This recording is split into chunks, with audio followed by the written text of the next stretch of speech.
Hambatan utama untuk membeli. Dua musuh terbesar umat manusia adalah ketakutan dan ketidaktahuan. Ketakutan berkembang dengan sendirinya, ketakutan membuat kita tertahan, ketakutan membuat kita meragukan potensi dan kemungkinan kita sendiri. Ketakutan menyebabkan kita mengartikan berbagai peristiwa dan keadaan secara negatif, bukan secara positif. Ketakutan diam-diam menghabisi kita jauh di dalam dan membuat kaki kita menginjak rem harapan dan cita-cita. Ketidaktahuan sering sekali menjadi dasar dari ketakutan. Ketika Anda tidak mengerti sesuatu atau Anda tidak tahu bagaimana cara melakukan sesuatu, Anda cenderung merasa canggung dan bahkan takut terhadap hal tersebut. Banyak kegagalan dan frustasi didasari ketidaktahuan dan ketidakpastian. Di sisi lain, semakin baik Anda dalam suatu hal, semakin berkurang ketakutan Anda terhadap hal itu. Pada akhirnya, Anda dapat mencapai titik di mana Anda memiliki kepercayaan penuh terhadap diri sendiri sehingga Anda sama sekali tidak takut. Pengetahuan dan keterampilan akan mengusir rasa takut dan ketidaktahuan dan membuat segalanya mungkin bagi Anda. Jika hambatan terbesar untuk menjual adalah rasa takut terhadap penolakan yang banyak dialami oleh tenaga penjual, berarti hambatan terbesar untuk membeli adalah rasa takut terhadap kegagalan yang dialami oleh pelanggan. Rasa takut terhadap kegagalan mungkin menjadi satu-satunya hambatan terbesar untuk sukses dalam masyarakat dewasa ini. Alasan mengapa pelanggan berkualitas tidak membeli adalah karena mereka takut melakukan kesalahan.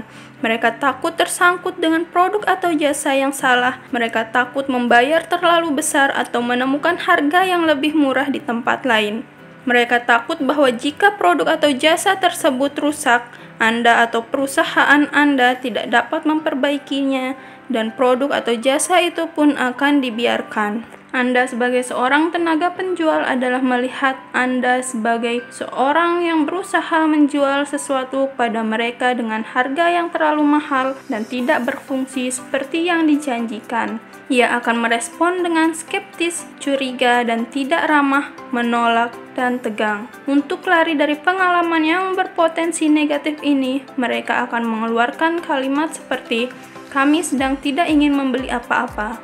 Saya tidak mampu membelinya. Harganya terlalu mahal. Saya tidak tertarik. Harga pesaing Anda lebih murah. Ini melebihi anggaran kami."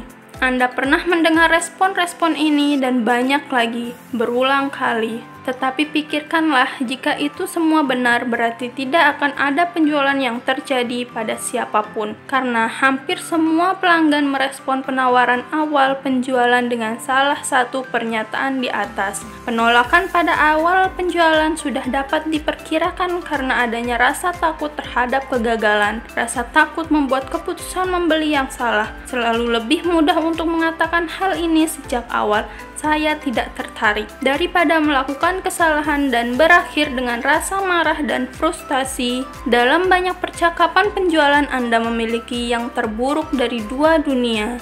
Anda memiliki tenaga penjual yang dilumpuhkan oleh rasa takut terhadap penolakan, yang menghadapi calon pelanggan yang dilumpuhkan oleh rasa takut terhadap kegagalan. Tenaga penjual merasa cemas karena takut mendatangkan penolakan dari calon pelanggan, dan calon pelanggan cemas karena takut membuat kesalahan pembelian. Kebanyakan tenaga penjual dan calon pelanggan dalam situasi seperti ini memasuki suatu kesepakatan yang tak terucap untuk tidak saling menyudutkan. Mereka saling bertukar hal-hal yang menyenangkan dan dengan sopan mengakhiri percakapan tanpa salah satu pihak mengatakan atau melakukan hal yang dapat melukai perasaan pihak lainnya. Anda telah mendengar kisah dua tenaga penjual yang kembali ke kantor pada sore hari. Tenaga penjual pertama berkata, "Astaga, banyak sekali wawancara bagus yang saya lakukan hari ini." Tenaga penjual kedua menjawab, "Ya, saya juga tidak menjual apa-apa."